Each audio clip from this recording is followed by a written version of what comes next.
he is defensive and he could be that machine gun mage. So you didn't have to show that, but now you're seeing Young Generation already being like, no, we don't want to play against that. And that's something Fnatic could have kept a secret for a while, but I definitely feel like it's part of the world's meta and how it's going to develop. Yeah, we have seen it a couple of times over the last few days, so it's not too surprising a pick, especially since Caps loves Ryze. Like, he's always loved to play Ryze, no matter how ineffective it can be sometimes in his hands. Ryze, Xayah, and the Tristana getting taken away from Young Generation, so we're going to see second-tier AD carries here. Fnatic have removed Rek'Sai and Jarvan. Still that Kalista, yeah, as you say, will be the final ban. Kalista, and then you go over to Kog'Maw, you go over to Twitch. There's a few other things. We haven't seen much Twitch here. AD Cannon. Okay. AD Cannon. No, Reckless has not played AD Cannon since Rift Rivals, where it was a resounding failure, in all honesty. Young Generation not going for the Rakan, which we've seen so powerful, instead going for the Thresh as their support lock-in. Yeah, considered a counter to the Rakan because Rakan's W is a back-loaded cast time, so you move and then you go, and you can interrupt it very easily with the Flay and stop that from happening. But the Sejuani making it through for Broxa here. This is a champion that constantly is banned away, and with Fnatic banning away two other top-tier junglers, it kind of leaves Venus to go towards the Gragas, which he already played and wasn't that convincing on. It's going to be the Rakan for Jez's as well, something he's played a lot throughout the split, very comfortable on that as well. I really want to see how this next step develops, because my question is, do AD carries get left for past ban phase 2, or are you looking to lock them in here? It depends on how high your priority is on certain champions. Like, do you think Cho'Gath right now is something that you'd pick as Young Generation in the top lane because you don't feel like there would be so much to counter it? But I do feel like AD carry, if you're wanting to take it here, like a Varus, etc., then this is where you do it. That's an AD carry. That is an AD carry. Get your grading scales ready, boys. Oh, baby. I love that, because Big Koro is like this player who is known. He's like, yeah, I'm the aggressive AD carry. I'm the big man here. And he says, you know what, Reckless? I can take you on. You know what, best AD carry in Europe? I can take you down. I'm going to pick Draven. This has been something Fnatic have played against before, because, of course, Misfits have cracked out the Draven a couple of times throughout the split. It is going to be the Varus, as you said, for Reckless. Not as aggressive an AD carry as a Draven, you might say, Zyrene. Does give him engage potential. It's a very engage-heavy bottom lane. This kind of harkens back to the days where when Rakan first came out, it's like, we're still playing some of the Ashe, the Jhin, the Varus. And Varus, very attack speed based. We'll see if he can keep that uptime going. But this bottom lane, Young Generation, if they can land hooks on either of these guys, if they can actually upset this bottom lane, it could be very good for them. But remember, Fnatic, they like to play a little bit around that bottom lane, the MVP of Reckless, and get him going. Have to see where Broxa decides to path early on. Said that we wanted to see more aggression from Young Generation. Thought they were too passive in their first game versus Chaos last in game. And well, Draven and Thresh definitely bring oodles of aggression to the bottom lane. Fnatic removed an aggressive top laner in the form of Renekton. Young Generation answered in kind as they take the Cho'Gath off the board. Yeah, remember the Renekton did take the first turret in that top lane. The Amumu ban for Venus. Not something you see too commonly. Yeah. I'm actually just unsure because Amumu, they're thinking that would be, I don't know, the Gragas would take place of that. I feel like maybe they just threw the ban away. Quite possibly. I think like things like the Gragas already being locked in just makes you think that that's probably going to be the jungler, but I'm sure there is a strategy behind it for Fnatic. I feel like you never, unless it's a a throwaway ban or like some really crazy thing, I feel like there's never an opportunity for you to throw away a ban. Even if you wanted to ban like Galio or something, because you don't want it to go top. If you're going to ban something that's just like Trundle, whatever, like just get something out of there. I doubt it's a throwaway ban as well. Let's that's the thing. Credit to Fnatic. They've done their research. They're taking this one game at a time, and they will have prepped for Young Generation. It's going to be a Nidalee lock. Assume that's going to go on Venus in the jungle, and that Gragas will go to Ren in the top lane. Now they're looking towards their mid laner. Nor didn't have the best of game ones. We'll be looking to bring out a more powerful pick into Caps. Yeah, the Syndra here. Some counters still on table. We'll see if he goes for like the Fizz, the Echo, the Vladimir, and the Galio. So this is kind of why they wouldn't ban that away. But the Galio was something they were talking about for Soaz. Could be for Caps. I really don't like that composition if it gets locked in for Fnatic. They've got so little damage on that Fnatic lineup, and LeBlanc gives you just a smidgen more damage in that mid lane, Zoe. Yeah, it's interesting as well because LeBlanc was a champion that popped up again after nerfs came around. Can't keep her down. Nothing seems to keep her down. You nerf her wave clear, you nerf the damage output. Doesn't matter. She's still this very, very relevant champion and a skill-based matchup here between the LeBlanc and the Syndra. Well, Caps has been showing off his talents in the first game. Had a very good game on the Rise, of course, going 6-0-6. Null struggled on Syndra. He went 1-2-4 up against the Chaos Latin Gamers. And in a skill matchup, personally, I give it to Caps. Perhaps I am slightly Fnatic favored in my view of the situation, but I think the last two matches these teams have played speak for themselves.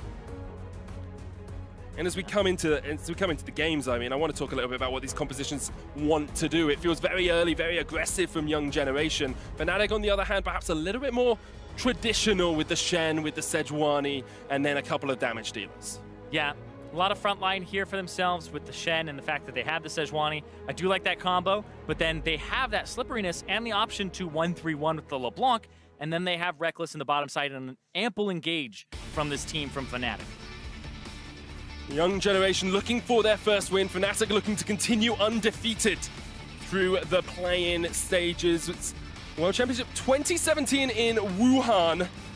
And what I really want to see from Fnatic here is exactly what they did in Game 1, but with a little bit more grace, with a little bit more refinement, not giving away those kills that they did, and just closing the game out cleanly like we saw C9 do. Yeah, you want Fnatic to kind of not have to play against their opponents, but play more against the clock. Can they outdo themselves? It's almost like those ghost runs when you're playing like Mario Kart, right? It's like, oh, I got to beat my last time. I got to keep going. That's what you want to see from one of those top 1 seeds in a pool that kind of looks a little bit weak. But for the other side, for Young Generation, you want to see them use this Nidalee, use this Draven, be aggressive and try to win lanes, because you're not really going to out-macro a top team in Europe, right? I don't feel like Young Generation have that in them at the moment. Phoenix won out-macroed us. I know. I'm just saying from this perspective, right? In this matchup in particular, you're not looking at your macro game. You're looking at smash lane, get enough of an advantage that it's insurmountable that you get to force things down. That's usually how I would approach these matchups, where it's kind of the David and Goliath in the group. It's a little bit courageous from Young Generation as well to pick, mechanically very heavy laners and say, okay, we're going to win lane against Fnatic, who are known for their strong laners. Yeah, but you can't pick losing lanes and then just have them run all over you. So they pick things that are incredibly aggressive, but now it's kind of the opposite of, some teams like to stall it out, and we know a lot of teams that are not really high in the standings will usually be passive and not make things happen. So you want to see proactivity here from the side of Young Generation and trying to make Fnatic play their game. Just so you guys know, we do have a slight pause at the start. There's an audio issue with one of the players. We'll get into game as soon as we can, obviously. And we know you want to see the screen and not Zyrene's beautiful face. I keep doing this, man. This is getting a little bit weird. Sorry. Maybe it's the makeup. Maybe it's just... Yeah, it's the makeup. Yeah, 100%. But let's talk about what you really want to see from Fnatic that shows that they are a Seed 1 team, that shows that they are a team that can challenge with WE and with Cloud9 and with the teams that are already through to groups. Yeah, because they're going to end up in a group, that potentially may not be very easy for them, and you want to have kind of great showings now to make teams have to watch you, have to be careful, because we're talking about best of ones right now. These are best of ones that they're trying to smash. Then you have a best of 5. Then if you make it to the group stage, you're once again in a best of 1, like kind of double round robin, and you're playing 6 games there. So it's not going to get that much easier moving forward, and the competition will just become even harder. And the more that you win in a dominant fashion, the less you actually have to show. Exactly. We talked about showing the Rise earlier on from Caps. Perhaps now this is a more traditional composition. The Varus isn't really too much of a surprise. Yeah, I think that's a fantastic point you just made, Medic, because when you look at Cloud9, none of their games went over 30 minutes. It was 22, 25, 27, and 30. That's it.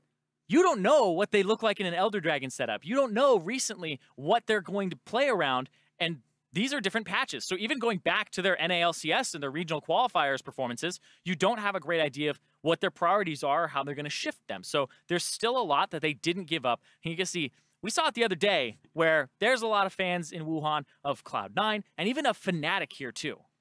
It says Little princess. Little princess. Wait. It's a skin because he's wearing the cape. It looks a little bit like a little princess. We saw Fnatic doing the heart signal as well on the stage. It's the little crossed fingers. It's a heart apparently in China. I was wondering what they were doing, whether it's like a money symbol. That's probably, yeah, I was like, are those the valves coming out?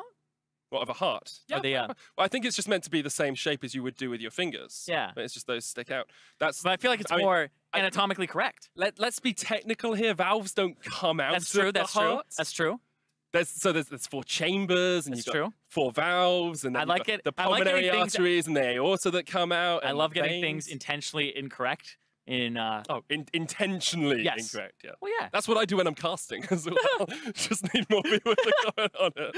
Well, I like doing that around you because you'll correct me with all your medicine. It triggers me, in all honesty. I love it. And you know what else sometimes triggers me? What? Audio issues. Okay. They can be frustrating. Well, they're very frustrating. It depends on the issue as well. Yeah. But I don't want to speculate here. I do feel like both teams on stage are just in that mindset of let's get in, let's remember what our coach just told us, what our game plan is, and don't drop anything on the way. And you have to be ready to have pauses and to have these things happen, because they do happen sometimes on the world stage, and you need to be able to compose yourself and prepare and continue in that right state of mind to be able to actually go into the game at your full effectiveness. And perhaps it's even a good thing for the teams to have this happen early so that they can be prepared for any eventuality that might happen. Yeah, and it's something that I feel some teams aren't comfortable pausing for like small things like audio issues or.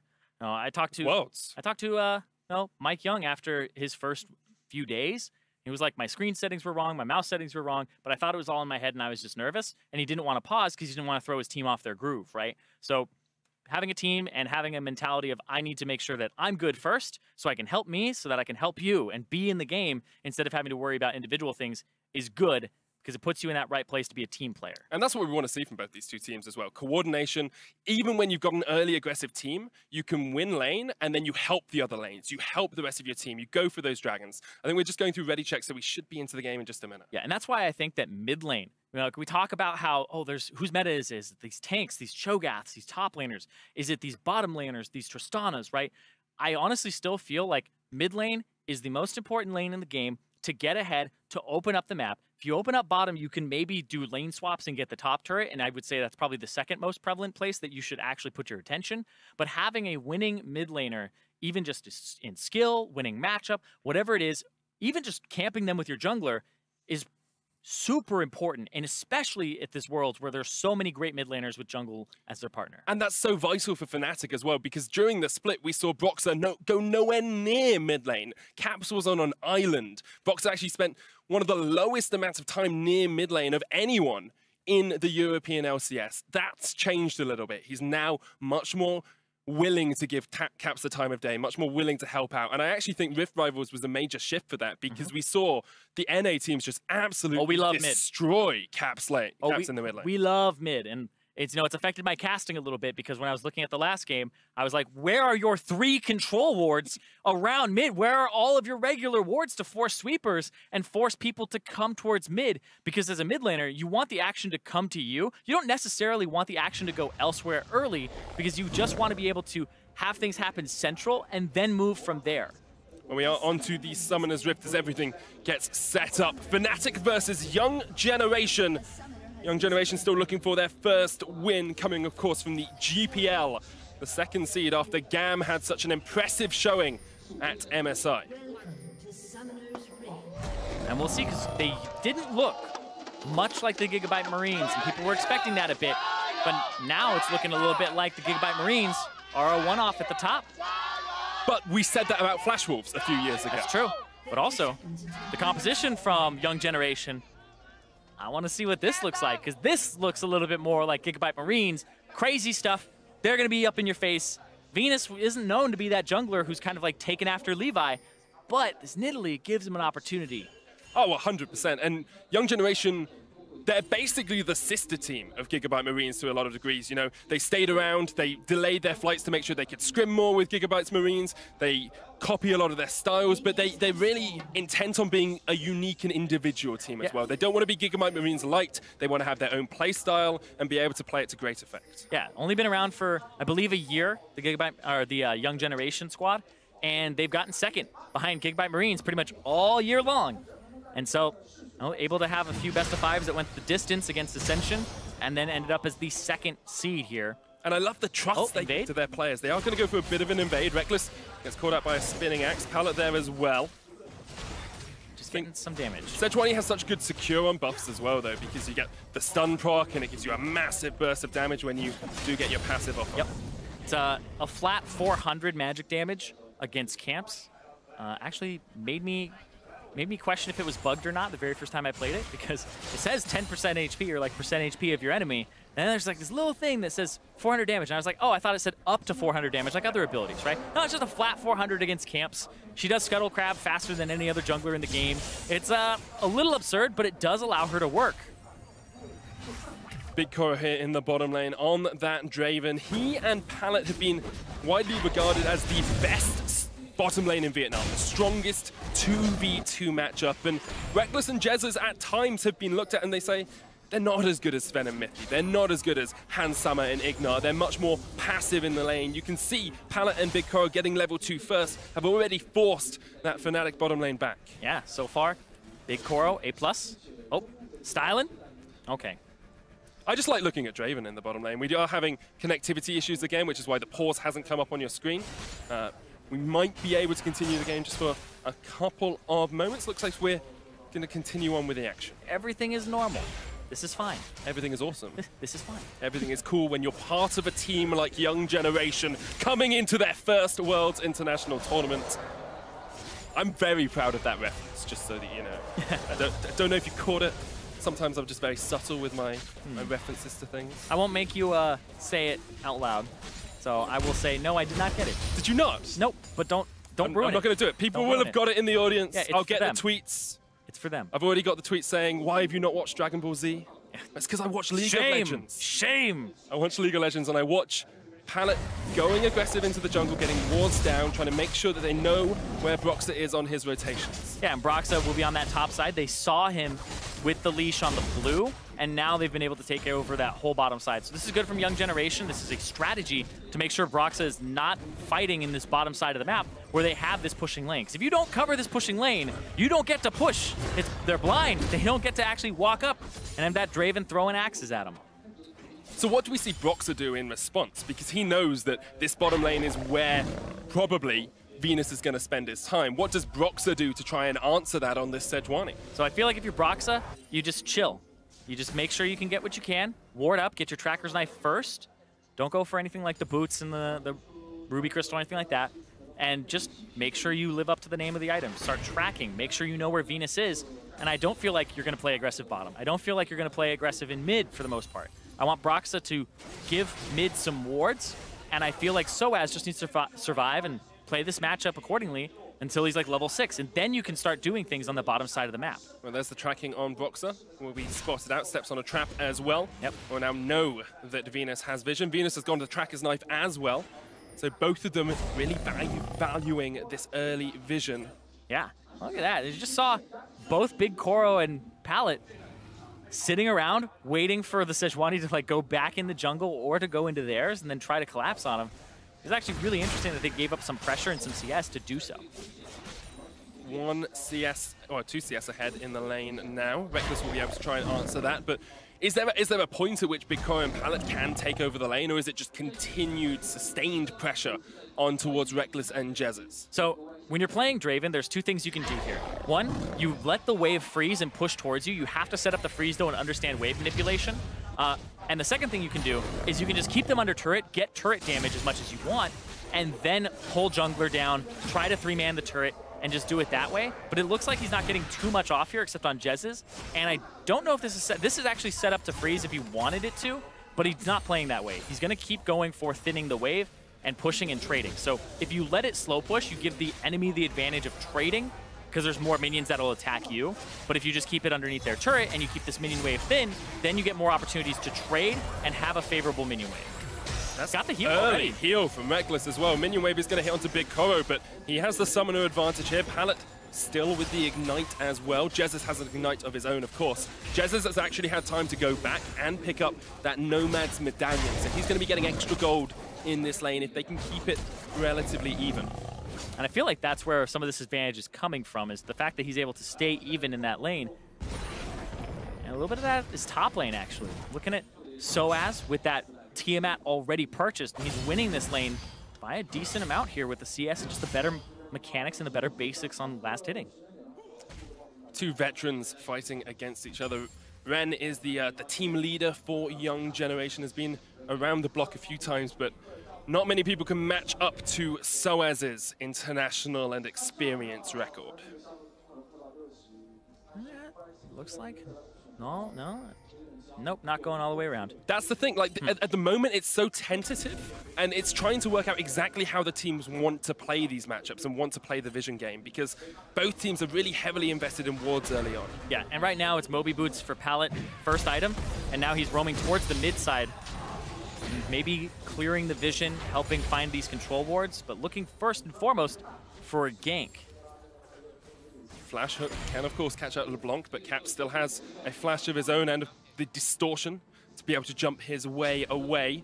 Null is going to be given across the blue buff as Young Generation, with an aggressive early composition, have had a slow-ish start. Yeah. They've had a few signs of brilliance. They burnt Reckless's heal, remember, in that bottom lane, but they haven't quite been able to capitalize on it yet, Zyrene. Yeah, I feel like Fnatic, like I said, they're playing safe enough. They're just playing safe. That's all they have to do right now. Their composition is a little bit better in that mid-late game, especially if the Draven doesn't get anything early. Or the Nidalee, right? And Brox is keeping pace with the Nidalee. Right now, though, Soaz can flash the spear. He's going to be okay, still with that CS advantage. Spear does a lot of damage. Soaz respecting the fact that Nidalee could burst him down. Here's the unleashed power onto Caps. Jumps away, the blast by Null. Caps is clapped in the mid lane by Null. Solo kill by Null, and he also had to go flash for no flash there. Outplayed him strictly in that 1v1. Holy moly, that is absolutely incredible play by Null. Didn't have the best performance on Syndra in game one, but showing up big early on. And Venus gets the red buff off of that, and now he's towards where Brox is. If Broxa goes in on this, okay. Just being a little bit hesitant there, and that's right, because Caps TP's back to lane to pick some of it up, but dying like that early, I talked about how mid lane is so important. Now Null has an opportunity to start snowballing the game. Amplifying Tome, a little bit of magic resist, some boots as well to get yourself back into the lane, and this is a pure 1v1 from Null. And right now, Soaz is focusing on last hitting the wave, so he's not looking really at Caps' HP or the burst that could come through, and he's just trying to stop the back, so no Shen ultimate there, Null just 1v1s. It's a bit of greed from Caps as well, because he had flash, and the Dark Sphere came in, he tried to dodge it, didn't flash. It was interesting. Yeah. Because I think he was looking to just see the visual indicator of the force of will, because Syndra's holding the W. You're not expecting her to Q, you're expecting her to throw the W, and that's what you're going to flash, but she just throws down a Q, and he doesn't get the reaction. But now Caps has flash advantage, and I like that Young Generation, their warding, we can compare it to the way that mid lane was warded last game. It's just a little bit more important for them to know what Caps is doing and keep this mid lane pressure. It's very topside focused. If you look down towards the bottom side, that's where Fnatic have their vision advantage. There is a Mountain Drake on the cards. They've got Shen. Fnatic have been known to go for these 4-man dives down towards the bottom lane. Would not be surprised if Broxah starts pathing down here and Caps perhaps even looks for the roam. Yeah, Caps would be the one that I would expect to start roaming down here, as well as Soaz. Just have 4-mans bottom. That's really what I think about when I think of Fnatic and them finding success. You know, we're talking about they should be able to play through Caps, but when I think about what they do, it's usually 4 people bottom, 5 people bottom, going down and making sure that they can get an advantage on that star 80 carry. Let's have a look at how Big Koro is doing in that lane. He's pretty even with the Varus. Reckless has his heal back up, but Koro will be getting those stacks of adoration building up, and if he can get a kill, that is a big gold investment that jumps straight into Young Generation's favor. They are actually ahead in gold now as well, after falling slightly behind early on. I do feel like Young Generation, though, in this bottom lane, are in a position now where they don't have ward coverage. Brox is now coming down to the bottom side. Shen ultimate is something they have to worry about. So going aggressive, I think they may have missed the window where they were just trying to push and not do a lot of turret damage. But I feel like they missed the window for Draven to really just keep autoing, keep getting damage, and push it in. So I think a little bit of a failure there in terms of the aggressive play that we were looking to see. There's the chain of corruption, there's the charm, there's the quickness, there's the jump in. Broxah joins the fray as well. And that is a very dead Draven. 4-man bottom, didn't need it, but we still see Soaz coming in with the ultimate, and that was just the chain CC. They lost control of the bottom side of the map, and that's exactly what you want to see from Fnatic.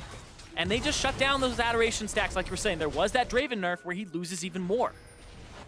He does. It might even be first tower blood down towards that bottom side as well. But now we see 3 people mid as a potential counter from Young Generation. They're going to try to go for the second clap.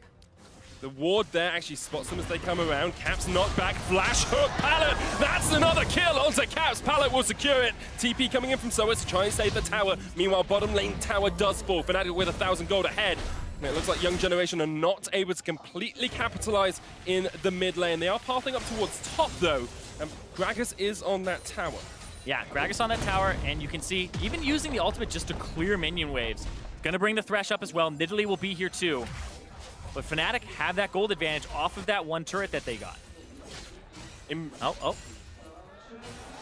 Too far. Big Koro, jump in. Jezis doesn't get the knock-up. Knocked back onto Reckless. Has got the flash. Big Koro with a flash of his own will jump underneath the tower and escape for the time being. Yeah, but now with no flash, your next chain of corruption, your next charm, your quickness from Jezis should be a kill and another combo. This bottom lane, ever since like Jezis really joined the roster, I feel like when he started playing things like the Camille, when he started comboing with the Fnatic Kennen pick, right? It was a lot about having an engaged bottom lane where once you blow a flash, you're not playing so much to like kill or play for lane or anything like that. You're playing for flash. You're like a jungler where you're like, as long as I get their flash, we're good. Because my flash for his flash means that I have a better engage ultimate that I'll just be able to use that on him the next time, and it should be a kill. And we're starting to see more of that evolution of Fnatic as well, going from the more outlandish picks in the Camille and the Kennen and these things that perhaps the meta didn't define as good, into picks that the meta says are good that still work with their unique and their individual styles. Yeah, it's not so much like forcing it to work, it's finding the things that still have those strengths, like you said. I want to come back to mid lane as well, because Null is looking very strong here. 20 CS lead over Caps, who is struggling, but meanwhile in the top lane, it looks like Soaz is going to be joined up by Reckless and by Jezis looking for a tower. Yeah, there's 3 people, 3 on the top side here, 4 counting the Sejuani coming in. Now they're looking for Caps! Gets knocked back, the hook doesn't connect! Oh. As Pallet was expecting the flash away from Caps, but I think he was still stunned up. Was still stunned up there. But they'll be able to get some damage on that mid turret and take that down, but they're trading that top turret for it. They do lose the top tower, but mid lane tower opens up so much more of the map. Null is having a great game. Pallet's roaming around really well as well. If Young Generation can continue to put pressure onto Caps, they have a window of opportunity in this game. And Caps, somebody that, you said they don't play around a whole bunch and gets left out to dry.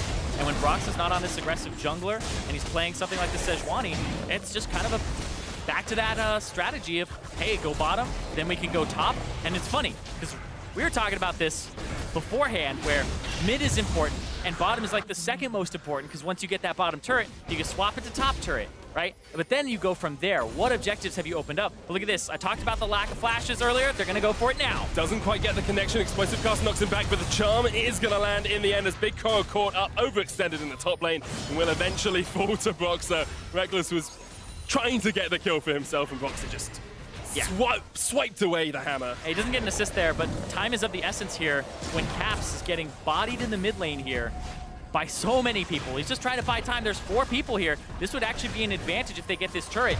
For Young Generation, trading a turret for a kill is worth it for them because they don't actually lose anything else in terms of structures. 2 towers in the mid lane, a gold lead for Young Generation 15 minutes in. Coming into this game, there was no one, I think, out of any of our analysts thinking that this would be the case. Fnatic have struggled against this early game composition coming out from Young Generation.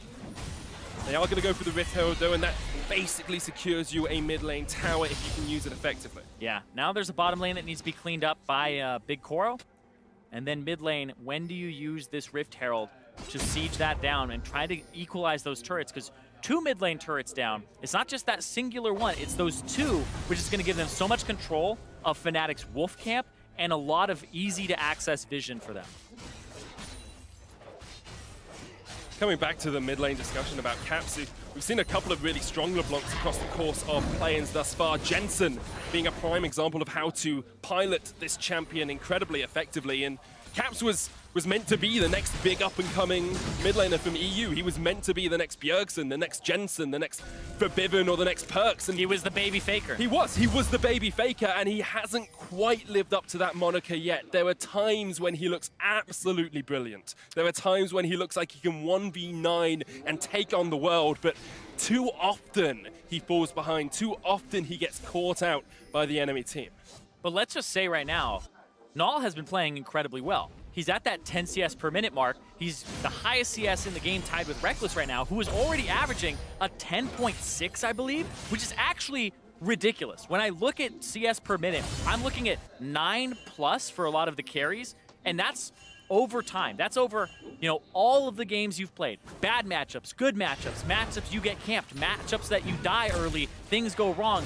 What is your consistency stat? And Reckless has one of the highest, I believe, like the highest in the world right now for that. And we're seeing somebody like Null in this game with an advantage be toe-to-toe with him in terms of what they're picking up on this map, because he is somebody that now Young Generation can go ahead and leverage.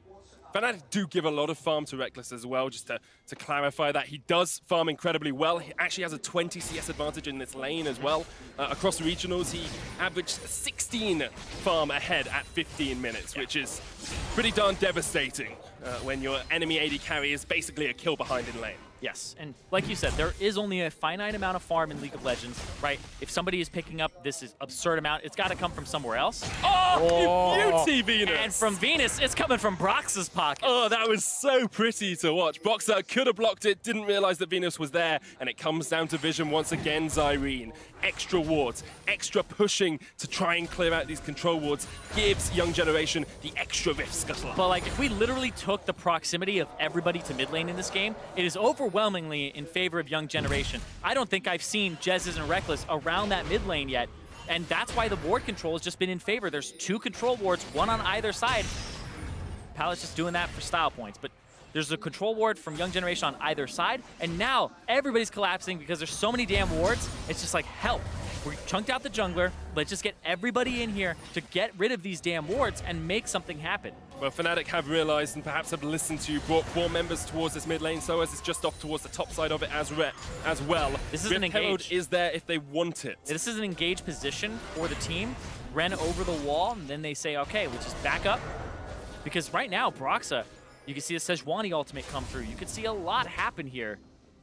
Now they're just trying to clear. So the control boards fall, and there's none left in the inventories of the Young Generation. They have to back and restock to reestablish control of mid lane. First item spikes have been hit across the board as well. Ardent Sensor first for Jezzes, has got the Sight Stone as well. No Ardent Sensor on Venus, which is something we have seen from Nidalee players, instead going towards the Athenes first. Yeah, I actually see both those items on Nidalee players now. It's really interesting because you buy it just to become like a heal bot, and you spam that heal on people, and it makes it so like you're having a pretty good time. Also, fun fact, because the Tracker's Knife gives you 225% base mana regen when you're in the jungle, not when you're out of it, you actually get, I believe it's 55 AP or 45 AP from Athene's Unholy Grail. So as a jungler, buying Athene's Unholy Grail, you can see Venus's AP goes from 125 when he's just walking around, and then when he gets actually in the jungle and not the river, it'll go up to 170. So he gets himself right there, boom, 45. Quick maths. That is the Rift Herald was spawned in the mid lane as well. It was actually all the way back at the inhibitor tower. Does mean that Fnatic are able to close out this turret, equalize the score 3-3, and get themselves about an 800 gold lead at the 20-minute mark. Infernal Drake in 15 seconds. Even though everything's been equalized now, Fnatic, what are they going to do? They're sending Caps to the top side with his teleport, and this gives the proactive play over to the side of Young Generation as he clears this out and uses abilities before TP. Especially since Soaz is down with the team. They're still playing a 4v5 and they've got the teleport, but if you put Soaz up there, Static United joins so much quicker. Yeah, he's going to maybe try and get mid priority, but there's TP already, and they got the TP out now from Caps. Infernal Drake's still there. There's so much engaged from Fnatic. There's so much engaged. I don't know if you can walk even close to this. They're so scared. Yeah, exactly. You have to watch out for that. Venus still got hit by it. Does manage to get away, but Fnatic will take their just desserts in the form of an Infernal Dragon. Well, also mid lane priority. You'll push this out. If somebody gets caught in rotation, it could be the second turret in mid lane going down. Remember, We talked about they have the Glacial Prison, but they also have things like the ultimate from Reckless. Got a hook onto Boxer as well. The chain of crops is going to come down. There's the quickness from Jezz as he tries to lock him up. Caps jumps in, but knocked back by Ren. Good body buff from him. Jezz goes low. Big Koro is now opening up the axes. He's chucking them into the back of Soaz and secures himself a kill. I think I saw 329 extra gold for him as well. Nice. Caps. Looking for Venus, though. He wanted to be able to burst him, but remember, LeBlanc takes a little more time for that. That's not the sort of play you expect to see Baron? from someone who's gone 0-2 in lane. And Yeah. Young Generation could call for the Baron. Ren is there. It's a bait. Ren still has Body Slam Flash. Oh, Pallet! Flash from Pallet. Broxer gets body bopped up. Null's going to get the scat of the week as well, and that is a very dead Sejuani. They killed the jungler. They killed the top laner. Now, they ended up getting off of that. Null got mana back from having the Morellos. Now they can start this up. They just have to avoid the engage. But remember, stand united. Well, they've still killed Broxer. Perhaps they've killed the hopes of EU. Caps jumping in. Here goes Jezz as well. Baron down to 2,000. Ren gets jumped out of the pit. The Baron falls. It's gone to Young Generation, and they've still got members alive. Jezz is low, but 3 members have died, and it's only Null and Ren who will escape to the backside. That was bold from Fnatic. Jezz with a fantastic engage onto the back because everybody was getting to the back of the pit, but then they still keep their eyes more on the Baron than on the members of Fnatic. So Young Generation have Venus flash back in after getting pushed out to get the Baron and secure it. Zyrene, if you said to me before this game at 23 minutes, Fnatic would be equal on kills, equal on towers, and equal on golds with Young Generation, I would have laughed in your face. Young Generation have stepped up so well in this game. They played their composition really well as well. It's actually just completely equal on both sides. 3 turrets apiece, 1 Drake apiece, and then they also have 5 kills apiece. It's this Baron now that makes the difference. And Broxer got hooked trying to get out of there. Pallet, this man has been doing work. Loving this right here, where Soaz ends up going in, and then they try to keep him there as long as possible. Pallet with a great play backwards, and Ren with the slow, just in case the flash comes out. 389 gold. Nice. It's not as much as you would want, but extra long still gold. I'll take an extra long sword if I can get one. Let's look at this Baron fight again. Jezz is in the back, and then Soaz gets to taunt across too. Venus now has to go away, and when you're behind the Baron, there's more AoE damage. He's doing back spikes. Hold on, though. Engage onto Ren. There's the chain as well. Here comes Broxer looking for the stun. Can't quite get it. Ren once again escapes. Perhaps an overcommit there from Fnatic into the Young Generation. Brox is 100% in Sejuani range there. If he has Q up, QR, 100% you can hit him there. But decides it's better to save that in case. Is this a base race? Oh, it'd be beautiful if it was. It looks like Fnatic are just going to get 1 turret, but they might lose their inhibitor tower here. Caps is backing. Baron is going to help them push in. Big Koro, Pallet, and Null going to be able to break the inhibitor line, and Venus is doing a great job of keeping Fnatic alive. Fnatic actually going to chase back onto Venus, but this is an inhibitor gone. For Fnatic, they will get a kill onto the Nidalee, but how much have they lost for this? Venus is still escaping. Eventually, they'll lock him up. He's going to get away. Not quite enough. They kill him. What more can Fnatic get from this? Because they lost an inhib in mid. They'd have to siege bottom, but I feel like these 3 members will recall, and then it's just wave clear. Because they don't have Baron. Remember, they lost it to Young Generation, and Young Generation are rewarded with the mid lane turret and that inhibitor. All that work that Null did in the early game got them those 2 turrets, and now it's got them that inhibitor after they've been able to revisit. As we're coming into this game, we talked about compositions. We said, Soaz might get caught out in the top lane. Pallet comes in, but here is the damage from the Unleashed power. Soaz flashes the wall, but you cannot flash away from the biggest Koro on Young Generation. Now, the only big Koro as well. You didn't have to do that. You just could have just left it. It's true. There's an asterisk next to it. Yep. But he is the biggest damn Koro on this team. Yeah, it's true. It's true. I was going to say as well, coming into this, we said Young Generation have an early game composition. They want to get this pressure down. They've done that, but the gold is still pretty even with Fnatic. Can Fnatic now start to scale up into the late? I just think it's Fnatic's basics on CS is just what's keeping them in this game. And then they've had really good fights. And right now, we're seeing Caps try to get something here. That still hit. No vision in the bush, though, and here comes the TP from Ren. Young Generation might take this because it's a split Fnatic. They have to back away in all different directions. And eventually they will be able to escape. Young Generation do get away as 5. That is some really good patience there from Young Generation. They know that Soaz could have Stand United and teleport to join. Ren uses his TP because it could be an all-out fight and wants to be there immediately. And now they get to back. reset, have this inhibitor wave pushing in the mid, and the Cloud Drake is the thing that's next on the table here in 30 seconds, 34 seconds between these two teams. But there's so much control for Fnatic of that area. Young Generation will try and regain control of it, and they have these big power spikes as well. You've got Banshees, Morello, Voidstaff on Null. He is looking absolutely devastating on this Syndra. Such a change for him from game 1 to this game.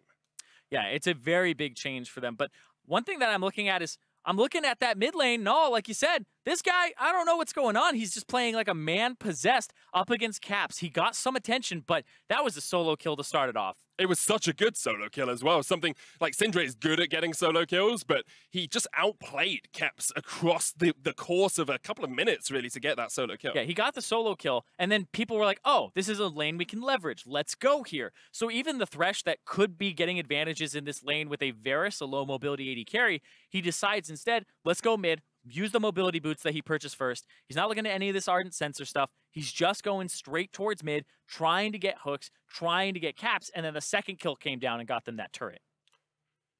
And the rest of the Young Generation squad are looking pretty strong as well. Want to see Venus get that Ardent Sensor soon. He has. It's sitting on an Aether Wisp at the moment.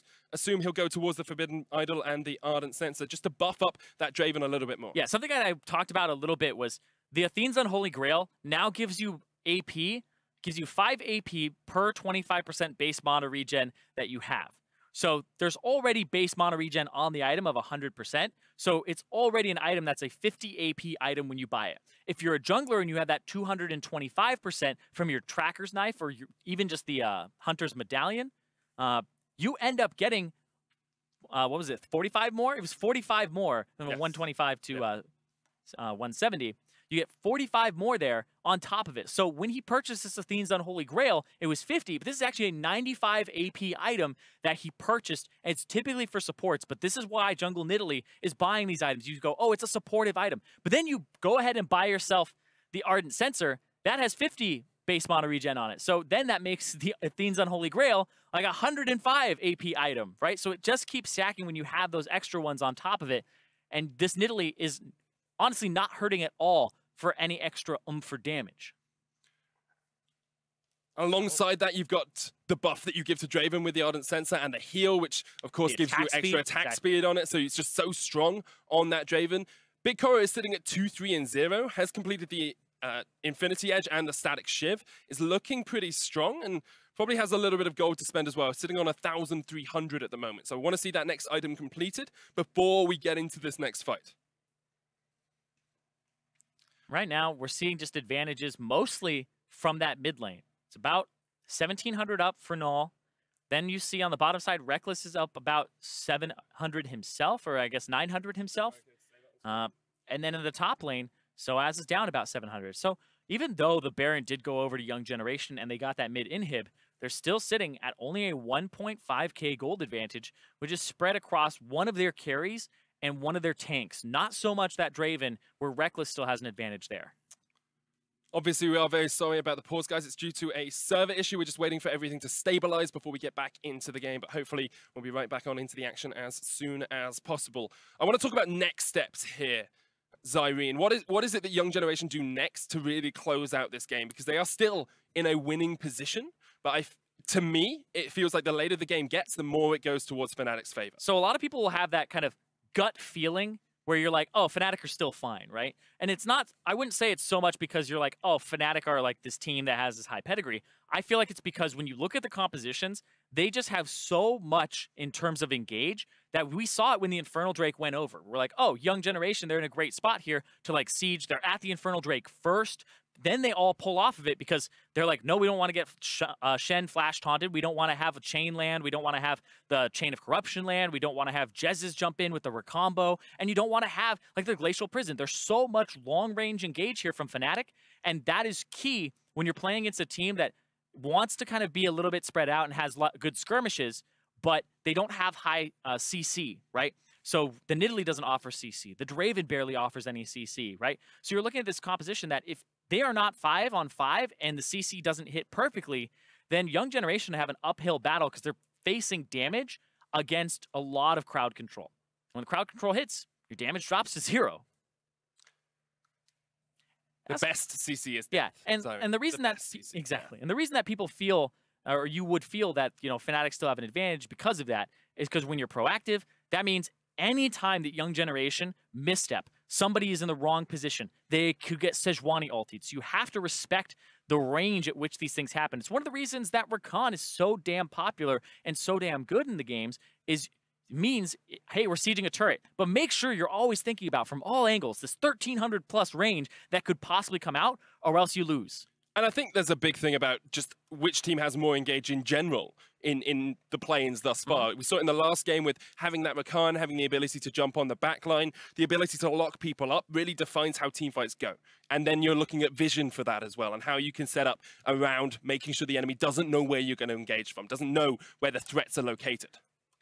And that's one of the things I'm looking forward to when we hit the group stages, is because SK Telecom T1, historically, one of the best teams in the world at playing with low engage because they know how to bait objectives. They'll get to the dragon first, like we saw Young Generation do, but then they have the better setup. They know what they want to do. They'll throw spears. They'll end up using things that kind of force you to walk towards the dragon and put you in a position that you don't want to be in, and they will constantly draft compositions for that. So I want to see what SKT does if they adhere to that, where it's, hey, engage is the king, or they'll go, engage is for babies. Disengage is what you need to do. You just need to be better at getting to these places first.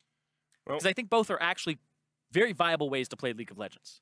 We'll have to see which one our analysts think are more viable, as we're going to hand it over to them as they break down how this game has been going for Fnatic and Young Generation thus far. Well, Matic, surprised to say it has been incredibly back and forth. Young Generation definitely stepping up here, but I think the first thing that we have to look at is the draft phase. Talk a little bit about the decision-making on both sides. Because it's not great on both sides, to say the least. There's a couple things going on. You want to take the Fnatic side? I kind of want to take the Fnatic side. All right, let me start off with Young Generation then. You go ahead, my friend.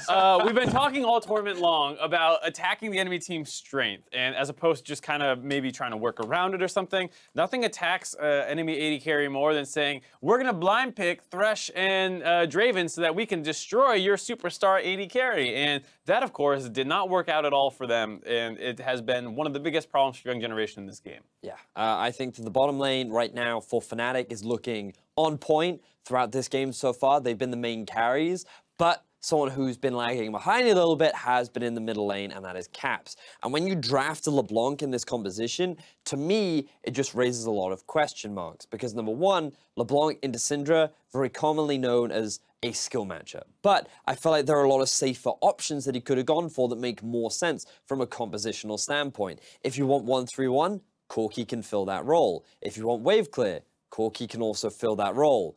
Who's also another good champion into Syndra. Like, just starting to get the idea that the LeBlanc pick, I feel, was an overconfident move. That, so here's my question. We talk about it as a skill matchup. If you look back at the first game that Null played, do you think it was unreasonable for Caps to take a skill matchup? Because we did see him struggle in a lot of mechanical scenarios. In that sense, I would say not really. It can make a little bit of sense. Also, a Nidalee pick is one that it can get very scary if it gets out of control. But if the LeBlanc gets ahead, she has an extra squishy target to prioritize because Nidalee is basically the squishiest jungle champion in the game right now, potentially with Elise.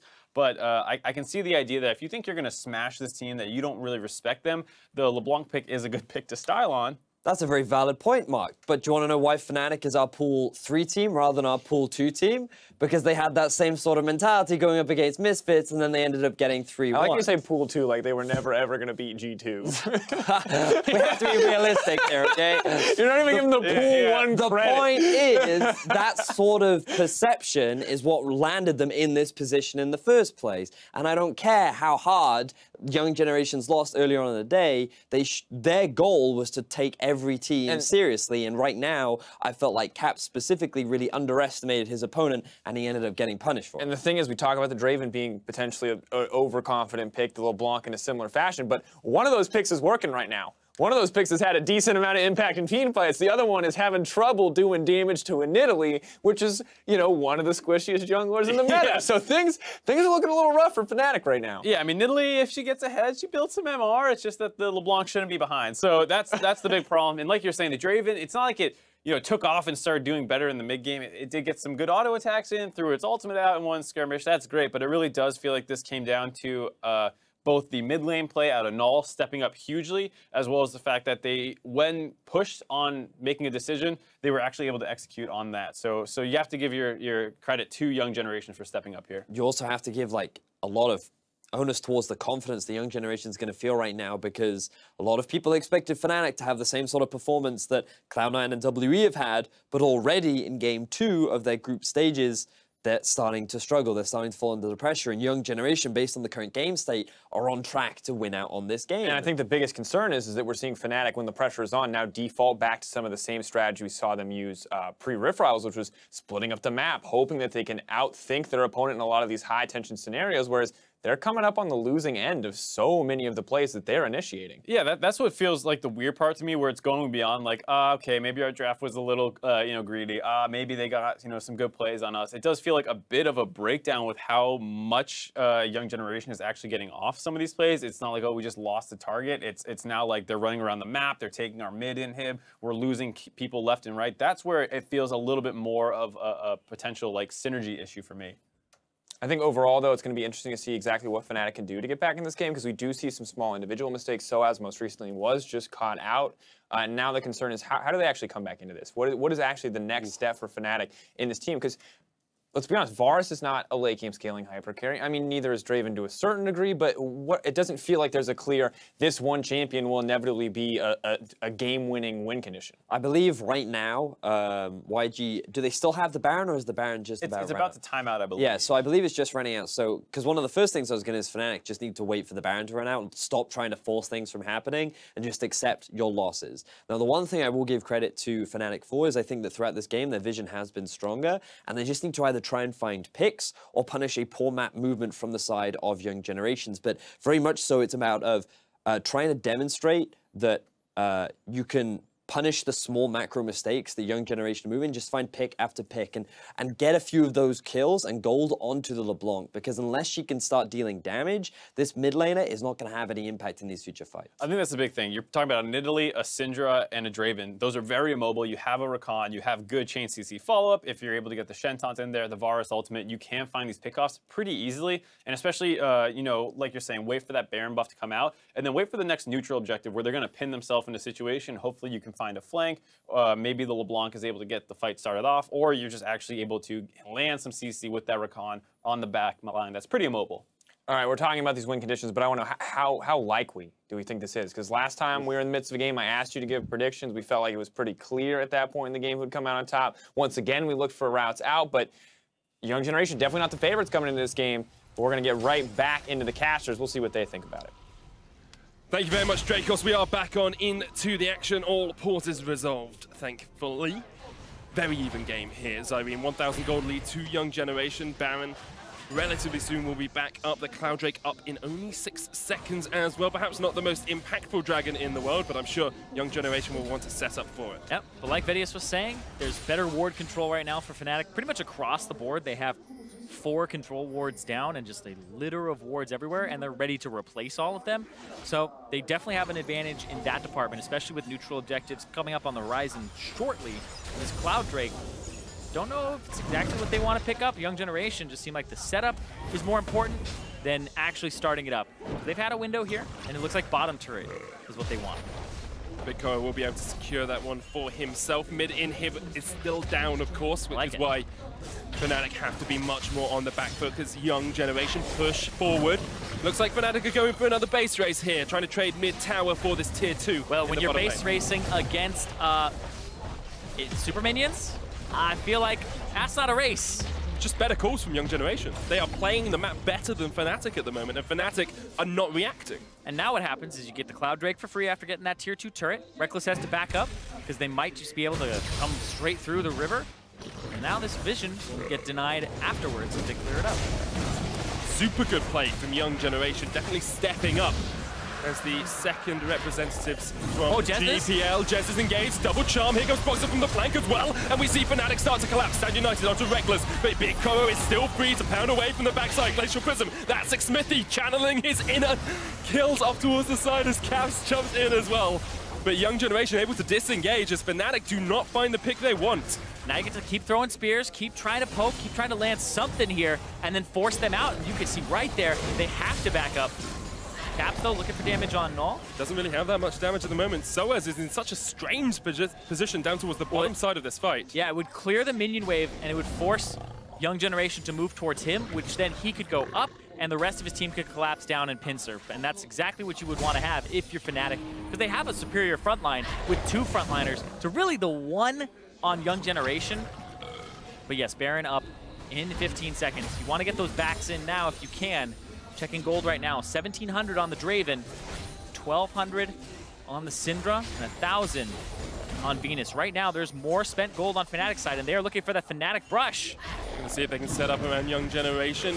Here they go from the sidebox to jump in, looking for Pallet. That Thresh still very tanky though as they knock Fnatic back. Young Generation perhaps want the re-engage now as Ren goes to the front line. A charm from Jezz, a 5-man charm, the knockup. Big Cora still alive and he's gonna pound away on Caps. Ren dead, 2 dead from Young Generation. Fnatic able to collapse, able to get the fight they wanted. And Null with a beautiful scout of the week there, but it still wasn't enough, and Fnatic are now on the inside track to the Baron to give themselves an advantage.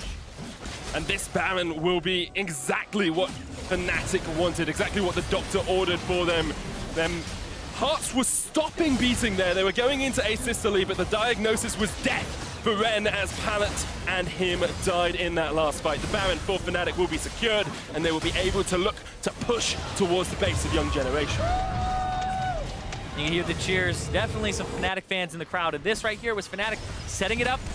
They don't get the ward in the bush. They don't see this completely coming. But then the big parts here is Jezz is to the backline. They've set it on the desk. Look at that charm. That hits everybody except for the very backline. And then comes through. And no ultimate up just yet. It was 1 second away for Ren before he would have that team fight splitting ultimate with the explosive cask.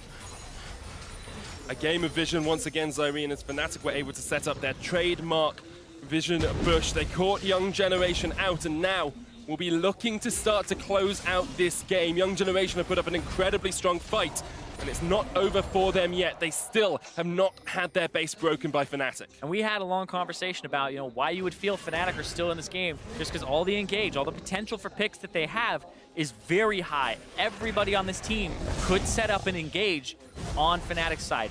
Anybody could catch anybody else out. And Young Generation with the low mobility 2 carries with the Syndra as well as the Draven, and the vulnerability that the Nidalee has when she's sieging is very high. So catching somebody, quite easy to do.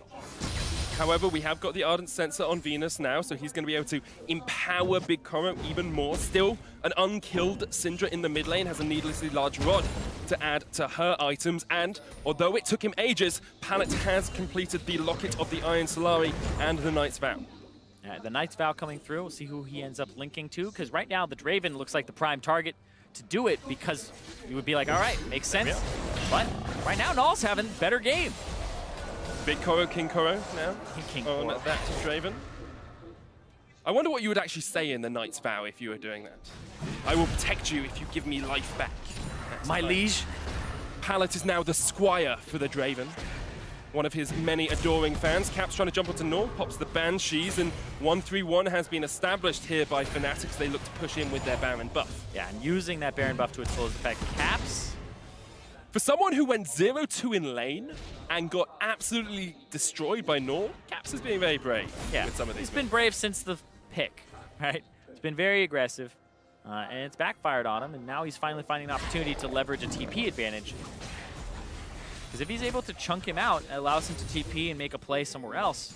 So he's just looking, testing, trying to make sure something could give and try to give his team that advantage. Because right now, this is just a Baron that allows the waves to push up and get fed to the enemy team. Yeah, Soaz looking for the flank here, and this will be a turret going down, as they have to respect it. Have to respect the ability to flank in the TP that could come in from Caps. Whoa, with the scan of the wind, unleash power! Blasted! There is a new fragrance on Summoner's Rift. It's bodied by Null in this game. Get one every Worlds.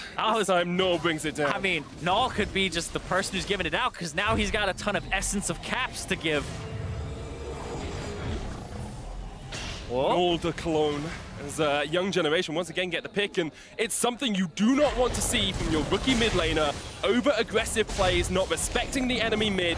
Null is someone who wasn't really known that much Yeah. before this tournament. Imagine if that was Faker. Imagine if that was Bjergsen or Jensen. Null is bodying him. How much more could anyone else? And Fnatic now looking down the barrel of defeat as they lose their mid laner once again.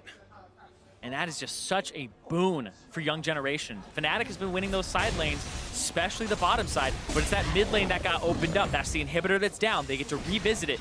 Null has been so key. We don't give player of the games at Worlds because no MVP points, but Null definitely be earning it this game because that is 2 solo kills in his lane against his opponent, smashing him.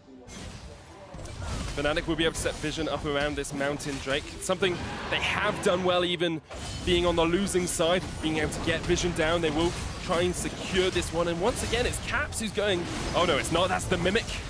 Yeah. I was caught out, perhaps Ren will be caught out by it as well. But the LeBlanc gives you vision of that area as she walks through. So I like that. It gives them an idea of, are they contesting it from the backside? The answer was no. And we're at an even game again. 2 Drakes to 2 Drakes. But that inhibitor in mid is the thing that I really pay attention to here. And the Young Generation just have more pressure naturally mid and don't have to answer all of Fnatic's pressure with equal amounts unless it's 5 people like they're doing right now. And Fnatic are just trying to push. That is a weak power play with a Baron. 2,000 gold, they got a couple of towers out of it, but that was it. Whirling Death comes down, the knock-up used by Jez as he has to flash away and uses the quickness. Whoa. That is huge for Fnatic. That's one of their engaged tools Yeah, that's down. a big engage tool for them. But remember, they have so many that they could actually potentially use. And there's this gigantic wave on the top side. So if you're Young Generation, push mid, push it down, go top with this gigantic wave, clear the jungle, ward it up on the way, and this is going to pay off in spades because once you get these wards down, Baron up in 1 minute and 45 seconds, these will last until you go and try to get that Baron. Caps went down towards bot to clear it out. He is backing now, so he will be with the team, but perhaps it's too little too late as Young Generation can push towards this tower. So as there, Broxah with the flank as well. You got to do something now. There's 20 seconds, though, on Jez's ultimate. Broxah. Onto Broxah, Chain of Corruption comes out, Soaz trying to get onto Null, but meanwhile Big Koro is still alive in the backline. Soaz down to half. Fnatic holding on to this tower with their lives. A pause as Big Koro is stepping forward and oh. That is an unfortunate time for us to pause. Of course, the players know that they only pause in situations where it is game-changing or impacts the play, so definitely a solid reason for the pause, I'm sure. But yes. How close is this game, Zyrene? Hanging purely on the edge of an axe, you must say. Yes, absolutely. Edge of an axe, this seems pretty, wait. It's gotta be a super sharp axe. Yes, absolutely. Oh, I see what you did there. Okay. But yeah, Big Koro, he's forward. He just got hit by Sejuani. He's up in the air, and the rest of them are ready to collapse. He does have Mercurial Scimitar. He does have Flash. He does have Heal. But you have to think this came out because of something that Big Koro that was going on with Big Koro at that moment. It's always a possibility. We have used Chrono Break before today, so we know that's there if necessary. I'm sure the league officials will be doing everything they can to rectify the situation. Want Young Generation and Fnatic to have the best chance of winning in Wuhan. Yeah, exactly. Of course, it's all about competitive integrity and what's been going on. But still, in this moment right here, definitely you don't want to be in it as either team. So don't know exactly what's been going on and what caused this.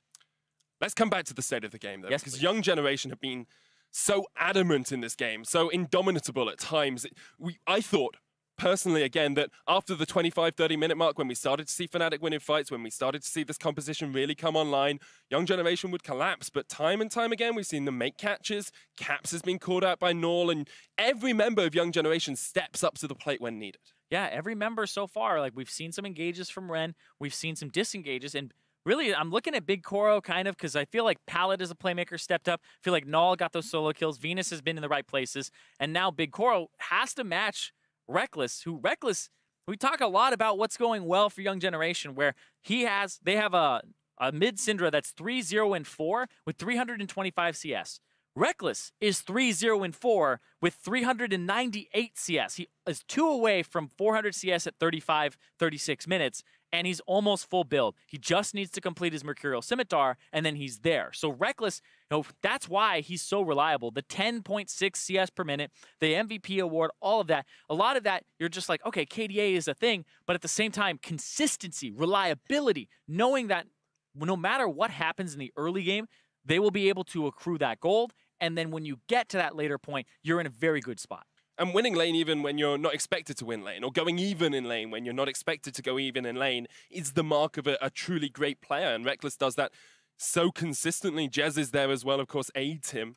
And the Fnatic team has been based around Reckless for a very long time. His last foray at Worlds wasn't as effective as it perhaps would have liked it to be, but this time he's given himself much more of an impetus. He's overcome a lot of challenges this split and is now looking with a very positive outlook at this Worlds tournament. And Fnatic generally are looking very positively at play-ins and saying, yes, it's a great time for us. We want to take it game by game. And they need to against oppositions like Young Generation. Yeah, especially when this is a game that you were expecting based off of what's been happening with the #1 seeds versus lower seeds, and also looking at what's been going on with Fnatic earlier in the day versus Chaos Latin Gamers and Young Generation versus Chaos Latin Gamers. You wouldn't be expecting this. Chaos Latin Gamers beat Young Generation. They demolished them as well. Like, you look at the statistics from that game, and Young Generation really weren't able to put up too much of a challenge as the game got later on. They had some moments of brilliance, but you have Nor going 1, 2, and 4. You've got Venus going 1, 2, and 2. Ren got destroyed in the top lane on that Renekton, really wasn't able to do anything in the game. But the things you can kind of sift through and look at, be like, oh, you look at Null CS, he's actually almost 70 up above Plugo in that game. And so you can see even when things are going poorly, this is somebody who could CS in bad situations and would be a comeback tool, right? If somebody doesn't have those basics and those mechanics, then it's much harder to lean on them as a clutch player and be in those positions. But the fact that he just got so far ahead in this game has kind of opened it up for them, and is really, since it's mid lane too, really makes it that central part of the map that Fnatic have been struggling with. Unfortunately, we are still in the pause, guys. We're going to hand it over to our prediction kings on the analyst desk. Dracos, take it away.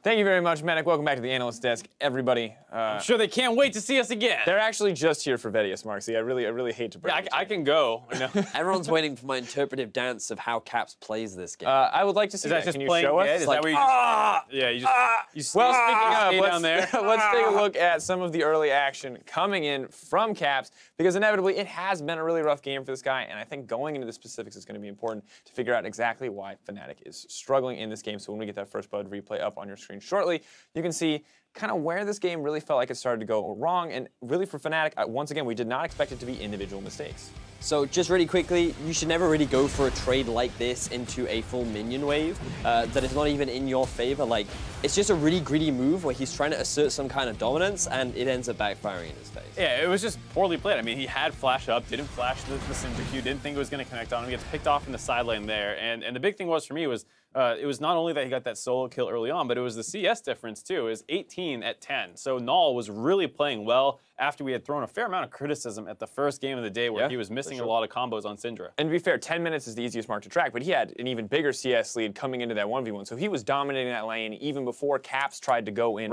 for the all-in, which I think is a huge credence to him. And of course, that final replay, honestly, Syndra is so far ahead, there's not a whole lot you can do in that scenario, but Null absolutely earned that because he earned that lead in the first place and then made it keep going home. And here, as we look later in the game, it does feel like there were a few instances where Young Generation overstepped. However, at the end of the day, it still feels like they're coming out on top in a lot of these exchanges.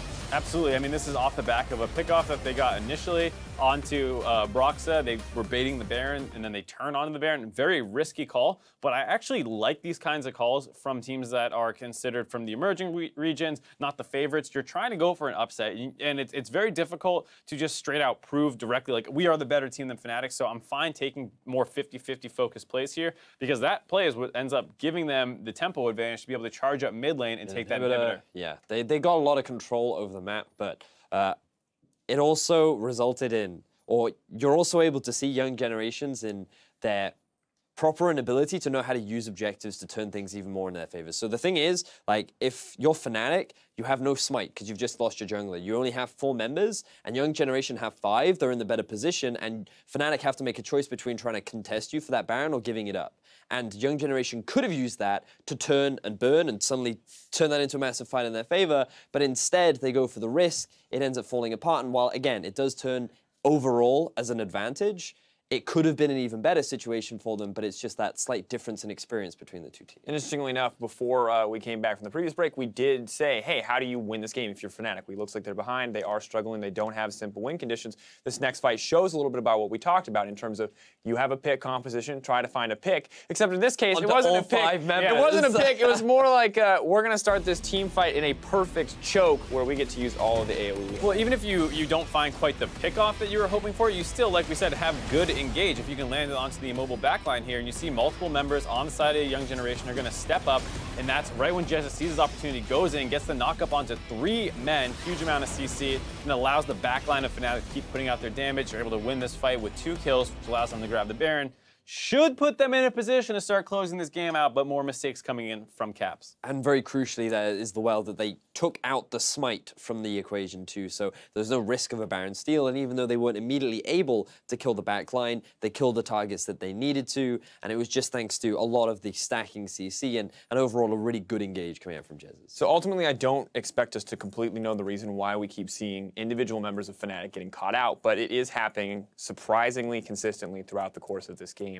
And so I want to just talk a little bit about what is going through Fnatic's head. Do you think what is the reason why these players are overstepping in scenarios where they may not have to? I'm not exactly sure why they're doing it, because that most recent pickoff that ended up happening onto Caps, you're playing the side lane versus Syndra. The point of doing that is not necessarily to kill the Syndra on the side lane. You do that when you're really far ahead, but you can do that still from behind, pull people towards you, and then utilize the fact that you have teleport advantage and maybe look for some things that you can potentially get pickoffs in the mid lane by getting there first. And it feels like Caps feels overly focused on the 1v1 and less about what I can do to help my team. But I also think it's an element of frustration on multiple levels. The fact that Caps, he's now underperforming. He realizes that his performance has put Fnatic in this early deficit. The issues that are occurring right now is always going to be frustrated regardless of the situation. And it's one of those instances where Caps is trying hard to remedy the situation that they're in, and he's not properly thinking things through. He may not be properly communicating with his team, and it's like when you have such a dominating game 1 and then you transition into, hang on, this is supposed to be another easy game for us. Why are we performing like this? Like, these levels of frustration will stack up, and it comes back to that mental fortitude that we were talking about earlier on. Fnatic realized in their semifinal loss that the mental fortitude was not that strong. It needed to improve, and while I'm sure it has gotten better, you're still seeing remnants of how it can affect Fnatic. And it also feels like it hasn't been tested since that point when we look back. And my big concern is Broxah and Caps. These guys are both rookies. We don't bring it up as much because we know they both had experience on a bigger stage, but maybe does it feel a little bit like the world stage is getting them? Because ultimately, Broxah feels like he's playing scared again. Caps feels he's like he's maybe trying too hard to make outplays, and we have to wonder, you know, the veterans are still mostly in the right place outside of SOAS getting caught in the side lane. Is this kind of rookie talent maybe crumbling a little bit under the pressure they're in front of? Could be. I mean, you saw on your screen there SOAS looking a little contemplative, I guess. He was very sullen looking, and it feels like these pauses aren't really doing Fnatic much good, that they have to keep pulling themselves out of the game. If you're doubting yourself, let's say if you're Caps, you feel like, oh man, I got solo killed, I should be doing better, and you're not taking this time to recenter yourself, it actually can be detrimental. Yeah. And of course, just as an update on the pause, it is due to a player, Bug Splat. Wow, that was a struggle to get out. And they are attempting a chrono break once again, so we'll keep you guys updated as to how that is going.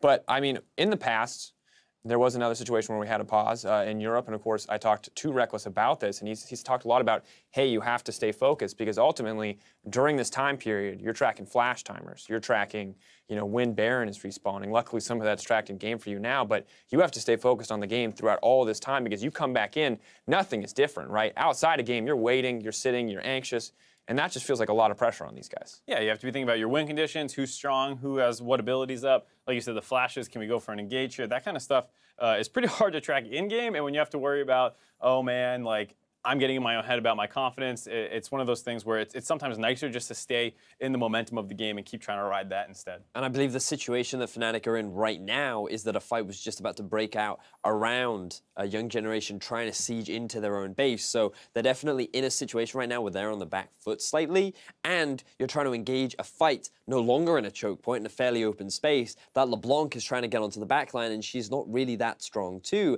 And you've also got Null, who seems to be having a spectacular game just for himself so far. So you've got all these situations also stacking up against you, and you have to wonder how that affects Fnatic. Like, Caps could be thinking to himself, ooh, how do I turn this situation in our favor? How can I still win this fight for my team? And you just got to think, like, how much does that weigh on the young player for Fnatic? And I want to talk a little bit about the young generation side here, just because it can sometimes probably feel bad for them too. Like, we're finally upsetting a #1 seed. This is great. We had a rough first game. We stuck with our style. We picked the Syndra again. All this stuff starts working out better. And then these kinds of things happen, and you have to take a moment to pause, and you feel like you have good momentum. You're trying to play probably this fast-paced kind of helter-skelter game where you just want crazy stuff to happen, and every time there's a pause, that slows down. So I don't think, either team is too happy about it, but it's going to be about who, coming out of this pause, can figure out exactly what they need to do. Yeah, who can stay composed, right? Because I think you're right to a certain degree, because young generation, they're putting on a performance. Oh, they are. Oh, yeah. Much, much stronger than they looked earlier in the day, but luckily we're going to continue to see that performance as we get back in the game.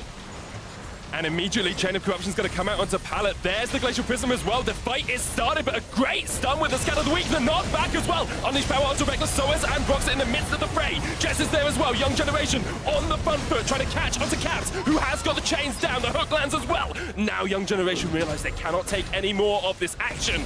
And back away from Fnatic. Caps not done. Says hello to Big Koro. Welcome back, everyone. So, the game's still as intense as ever, and you can see Fnatic has so much time to be like, all right, this is how we're engaging, and Young Generation being like, all right, how are we disengaging this? And it pans out for both teams. Right now, 50 seconds on that Baron. Priority to Young Generation because the mid lane has been pushed up by super minions, and they've been able to establish vision on that top side jungle, and now they get to reset their wards. Do you like camping, Zyrene? I actually hate camping. My dad took me camping a whole bunch. It's mosquitoes, there's like bugs everywhere. I hate it. It's a shame because this game is intense as Young Generation will be looking up towards that Baron. 30 seconds on it. They want to get vision control. They've got a couple of deep wards from that push that they just had in the top lane. Mid inhib is still down for Fnatic as well, so they're going to have to deal with those supers alongside Young Generation looking for this Baron. Yeah, it makes it so it's much harder to push up, much slower to push up, as you can see, and that gives Young Generation inside track. They can put down control wards, get to look for picks with the Syndra. Reckless now gone Ginsu's and the Wit's End as well. Yep, full build. Something that we see very commonly on the Varus and on Kog'Maw. Works incredibly well as a combination, but Big Koro has 4 items as well. Fnatic now stepping into the unknown, unaware that Null was around the corner, and some good damage onto Soaz and onto Jezis, who is one of the primary engage tools, of course, for this Fnatic lineup. The pause hasn't seemed to affect either of these two teams as they are both Ren TP behind. He was looking for it. It's going to come down. Here we go. The TP Here's behind. the fight. No vision. Here comes Ren. The chain's going to land, but Ren jumps straight in, knocks Reckless in the wrong way, and now Ren is actually caught off at the back. Young Generation trying to get to their top laner, but he is left out to dry. Reckless gets the kill. Caps jumps onto Big Koro, double chains, but Big Koro turns it right back around in his face, and Caps has to jump away. The fact that Ren went in, and then he messed up the combo. Reckless didn't have flash. Reckless only had QSS to try and get out of a knockup/stun, and he was able to get out just barely off of a misplay. But this game is still on a knife edge as Null looking for Caps. He knows Caps has gone for those flanks. Null just needs an unleashed power. Caps would not survive. Only the Mercury treads, only that meager amount of magic resist. Fnatic still with the man advantage, and the Stand United can now set up around the Baron. They clear out the vision, and they start it up. Caps off towards the side, looking for the flank. Once Null jumps in with the Banshees, but here comes the Unleashed power. Oh my god! Caps, Stand United just saves him though, and still Fnatic on the Baron. Are they going to do this? Because Caps has TP. Caps come back. Here comes Soaz. He's teleported in. 2,000 HP. Venus jumps in, but they target him down. He doesn't quite get it as Boxer secures it. Now Fnatic still looking for the fight as Pallet perhaps is caught out here. Caps coming in with the teleport, and Pallet knocked up. He's going to get taken down as well. The stun into the damage from Reckless. A kill for Fnatic, a Baron as well. And perhaps that is the game for the European representatives. It might be in the future, but right now they've had super minions just stop spawning in mid for Young Generation. Their inhibitors back up. They got the Baron off that play. I don't think this is over just yet. I feel like we got a lot of time. I'm getting too eager. I'm getting too eager. We've been sitting here for like almost an hour, and there's been 40 minutes of gameplay. The game feels like it's much further along than it is, so I don't blame you. The death timers are lower than you would think because it's been so much real life time. And you have to think for the players as well how much that must weigh on their minds, because they've been in this state of mental jousting for an hour now, and the long pauses where you're not able to talk to your team as much, you're not able to discuss tactics, you have to just try and keep your mind in the right spot. Yeah, and I love what you did before where we take kind of stock of flashes. Jez's has his, Reckless about to have his, Caps, Broxa, all with them, and same with Soaz about to have his as well. And this Elder Dragon is in 20 seconds. Fnatic upper hand right now in this fight. Caps also just got a Zhonya's as well. Works into the unleashed power. You Zhonya's it, you don't take the damage, and then you can look for some more of your own. Could have been a Banshees, but instead goes for the Zhonya's. All the range! The engage all the way onto Norbert. He cleanses and flashes away. 2 summoners down on that mid laner now, and Fnatic still have time to set up for the Elder. An Infernal and a Mountain in their back pocket. So what they got there is they got the flash out of Jez's, but Null had to use both of his summoner spells. So they don't have that same long-range engage, but remember, this quickness is now down to about a 60-second cooldown. This thing is fast in terms of how quickly it comes back. It's 48-second cooldown. Ridiculous that he can keep doing these engages every 3/4 of a minute. Fnatic will start up the Elder Dragon Ren there. We've seen steals of Dragons and Barons alike. Soaz standing in the bush, gets warded up. The hook lands as well. Soaz did use the taunt as well as he jumps through Ren. There's the Chain of Corruption. Jez is going to jump in. Broxa with the Glacial Prism does hit onto Pallet, but he's pretty darn tanky on that Thresh. And now Fnatic, having burnt a lot of their ultimates, need to be cautious about staying around. Reckless is all by himself here. Caps has a flank. Yeah, Caps went over to try and flank. They're pushing Soaz up to the top side. Caps now on the left side of this fight. That's a low Elder Dragon. It's below half. There could be bursts coming through and it resets. It resets, you can hear the audience. But not completely, not completely. They're walking away. Venus is now, they're gonna try to burst it. Venus can't quite get there. Broxa does secure it, and now Soaz is looking for the flank. Has the flash, has the taunt. 3 members of Young Generation lining up for him. Caps lands the chains onto Null, and there's the taunt. That is a shot down on to the Syndra, and Young Generation just able to escape from Jez's. Caps still has that flank position. Koro, Zhonya's keeps him alive, but Koro will escape to the top side, and Fnatic need to just accept that they got the Elder Drake and look for a push. Yeah, Caps there with the Zhonya's because that could have been a crit coming through. We think back to when he actually flashed away from the previous ultimate from the Draven. Didn't work there, just learning from that. That's that first death for Null because they went all in on him without those summoner spells that Jez has gotten. Oh my god, Soaz got so much HP from that with the Spirit Visage. And Fnatic from nowhere have now got a 7,000 gold lead. They're going to break 2 inhibitors here. Young Generation haven't collapsed, but Fnatic have been able to take advantages, being able to pick off 1 member and snowball that away from the Young Generation squad. Now look at this second inhibitor here. That opens up so much for them. Like you said, the game was close, but then that Baron went over to Fnatic after the skirmish, and then they had that team fight just now at the Baron with the flank. They're setting them up better, and they're executing better with their engage. Young Generation will take a lot of hope from this game, though. Although it's currently looking like they'll go 0-2 on day 1. Could still, of course, beat Fnatic in this game. Don't want to totally count them out of it. But challenging Fnatic like this is a breath of fresh air for them, and they'll look at tomorrow and say, we can take out Chaos Latin gamers. We can at least get that tiebreaker for ourselves. And it may just be a little bit of that wake-up call for Fnatic early. If Fnatic end up going down in a game like this and not losing it, they'll have that sigh of relief, but be like, hold on, we still have to keep true to their promise of taking it 1 game at a time, 1 match at a time. Because the desk was talking about it, where it just seemed like some overconfidence from Caps, but also the team not playing through mid gave Young Generation a lot of rotational advantage. And Young Generation just seemed to be that step ahead throughout the entire game. We saw base trades where Young Generation were taking an inhibitor, and Fnatic weren't even getting an inhibitor tower, or even just only getting the inhibitor tower in the bottom lane. And now with the 1-3-1 that Fnatic have, they have the double TP, much easier to exploit. You can see that Young Generation are trying to keep Super Indians out of their base by meeting them almost halfway. Now the Elder Dragon will wear off, and now what are they going to do with this? Because the 1-3-1 will start pushing you apart. Do you just have to pull the trigger? Do you just have to engage and say, we'll burn both of your teleports and try and get out, or burn both your teleports but already perhaps have killed someone? Well, remember, Ren tried that with his TP flank. There's no real flank wards on this top side that's set up for him with the vision that Fnatic has, so it's good from them to be, putting their due diligence in their sweepers. Cap's able to dodge the Scatter of the Week there as well, of course, so vital for him that he comes back after losing a lot early on and getting caught out a couple of times in those 1v1 matchups. Fnatic with a 9,000 gold lead are just looking to close this one out, but Young Generation have put up a magnificent fight thus far. Yeah, we're seeing 6 items for those 80 carries. Mid laners are approaching that as well. This gold lead really hasn't manifested too much. Like, I'm looking at these item differences, and I'm not seeing too much of a difference here. Ah, okay, yeah, because 5,000 of that gold lead is Reckless, and he's full build. So Reckless isn't going to get any stronger. He's actually sitting on 5,000 gold in his inventory. And he's got 545 CS as well at the 45-minute mark.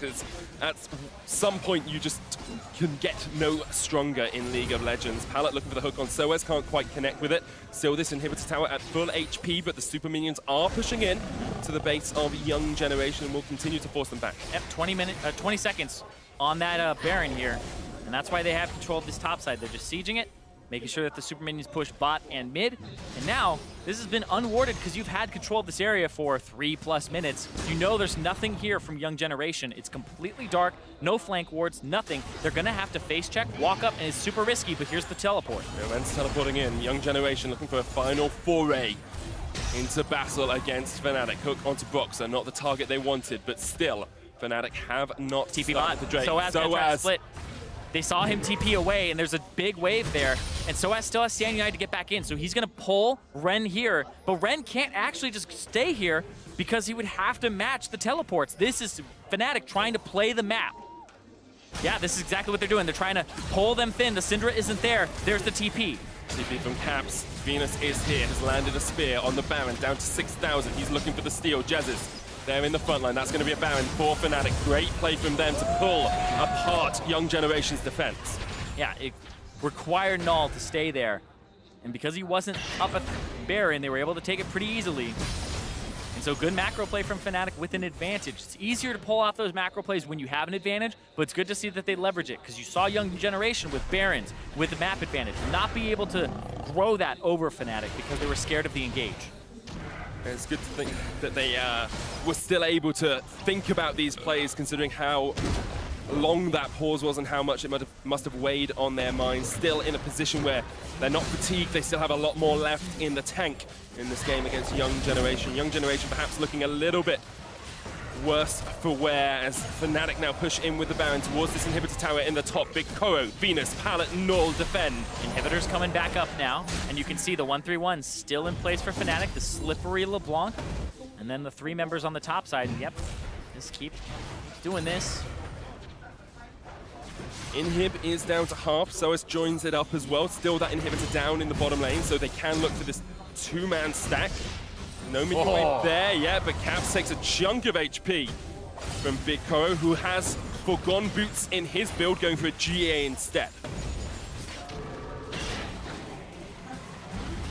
Caps on the bottom side now, and they're just rotating around. That top has been a little bit difficult for them to break, but they're just getting damage and chip damage on these inhibitors. Mid already falls, and now this bottom one is looking as well. Just League of Legends by numbers for Fnatic here. They are painting in the happy little trees, making sure they have the rocks in the right place. They want no happy accidents. They've had a few this game as they've been out of position from time to time. They just have that Baron buff, not empowering the minions in this wave, which means it would take them a little bit longer to get there. Looks like Reckless might be going back to sell his boots and buy a new item, but instead, just going to push up the next wave. He values the boots very highly here in this matchup because of the fact he doesn't want to get hit by spears. He wants the movement speed to avoid. Could be the Phantom Dancer is what you would replace it with, but the boots still, I believe, give you a little bit more here. Ren caught out, dodge from Caps. Explosive cast was channeled as well as Ren now looking for the chase, but the jump away from Caps. And now we'll see Fnatic going for a fight on the other side. Chain of Corruption lands, Desecration Prism as well, all onto Pallet. So it goes in, Jezzes trying to connect. Blue Inhibitors dies in the bottom lane as Caps takes it down, and now he's going to join the fight. So it's a great bomb and stun, and Moose Power kills Reckless, but Caps is just going for the Nexus Towers here. Fnatic have been forced back. Caps looking to see if he can win this game. Yeah, they got to stop him on these Nexus turrets. They might lose one here with the damage from the creeps. Venus getting pulled in from Pallet, and he snaps back. He's trying to finish it, and Null! He gets it, can't quite take down Null though, and Ren doesn't land the body slam, but the stun does connect. back! Caps jumps in with the Zhonya's, but Fnatic have lost their 2 carries now, and Young Generation have held onto this game. They lost their carries, but there are super minions pouring into the base. They have to kind of do their due diligence here, take these down, push the waves. They might be able to get that middle inhibitor, but there's 30 seconds on Reckless. They will be able to reach it just barely, and that might actually be the difference. Fnatic just not quite able to break that base. 10 turrets down in favor of them, and Young Generation still holding on. I thought perhaps they had run their tank dry. I thought they were running on fumes. Young Generation proved me wrong once again. Yeah, Null. He ended up getting a fantastic 4-man scatter the week.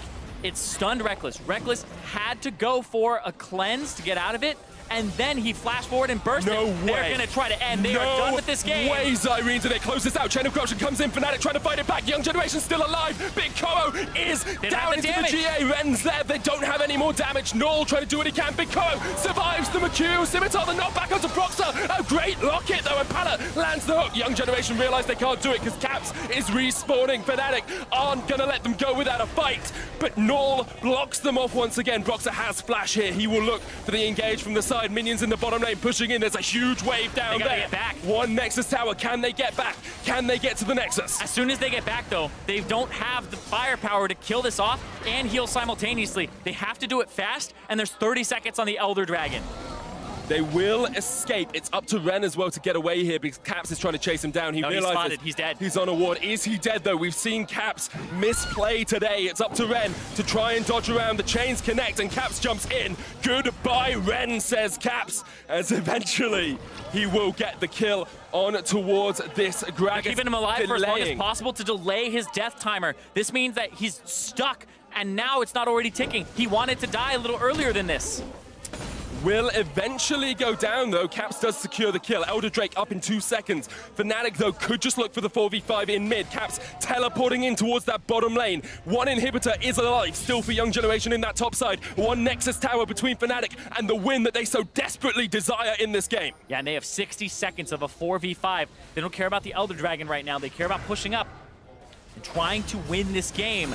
We're seeing more item swaps. GA swapped out for Death's Dance for Big Koro. It's up to him, it's up to Null, it's up to Venus, who has a death cap of his own. The knockback minion's not quite there. The stun, though, is going to land onto Venus. Big Koro chased off towards the side. There's the charm. The Cure Scimitar a little bit too early, but it's still Big Koro surviving. So as Reckless ending the game. Unleashed Tower. Reckless says, I don't care about your kills. I want a Nexus. The best 50 gold he secured this game. Reckless ends the game with the team pushing forward, and really the team play there from Fnatic to understand what to do once their enemy had misplayed. The fact that they tried to end the game, Young Generation got too greedy. They pushed up with an Elder Dragon spawning. They could have reset, and Fnatic said, we're gonna run you down mid. We're gonna set up, and they caught Ren.